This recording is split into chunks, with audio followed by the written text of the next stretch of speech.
انا كنت كاتب الكومنت دوت من شهر تقريبا. شباب انا هقطع عن اليوتيوب مدة كبيرة بس هرجع اقوى ان شاء الله لو حد مهتم يعني، واتنين عاملين لايك وانا واحد منهم. المهم انا لاحظت اخر فترة، او مش اخر فترة، الفترة كلها يعني، ان المحتوى بتاعي يعني مش عارف اقول ايه بصراحة، بس هو بيتكلم عن نفسه يعني بص معايا كده. لا لحظة بس، هات وهات يبضاني. ومش ده اللي انا كنت عايزه، فقمت بسرعة بسرعة بسرعة غيرت اسم القناة والصورة والبانر.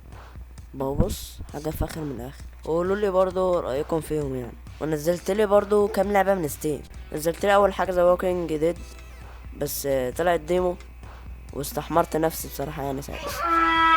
وتاني حاجة تيست ديت لعبة نفسيات برضو عايز ابقى اجربها. ودول العاب عربيات مالناش دعوة بيهم. وديت طلعت ديمو برضو واستحمرت نفسي برضو. وديت كومبات ماستر كلنا عارفينها. وديت لا نسيبها دلوقتي. ولايف سترينج ديت كلها انجليزي ومش عارف فيها اي حاجة. وجريمز هولو ديت برضو نفس تيست ديت نفسيات. والجوكر المصري. ولعبة السمكة. وجاتا سان اندريس ديت. والواد الروش اللي بيقعد ينط دوت. نرجع بقى يا جدعان اللعبة اللي انا قلت لكم سيبها. اللعبة ديت بصراحة انا عايز اجربها في فيديو نعمل فيها سلسلة، نعمل بيها يعني سلسلة.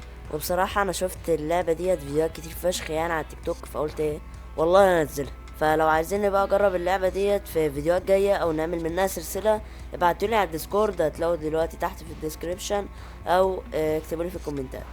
ولو عندك اي لعبة حلوة ما تبخلش علينا يعني من الاخر.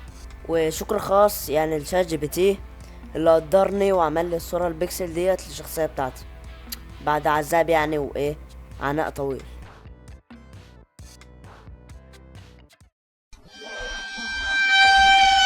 بس كده يا جدعان، يعني كده نكون خلصنا الفيديو والبداية الجديدة. وان شاء الله كل اسبوع هينزل فيديو، فانتظرونا يعني الاسبوع الجاي ان شاء الله.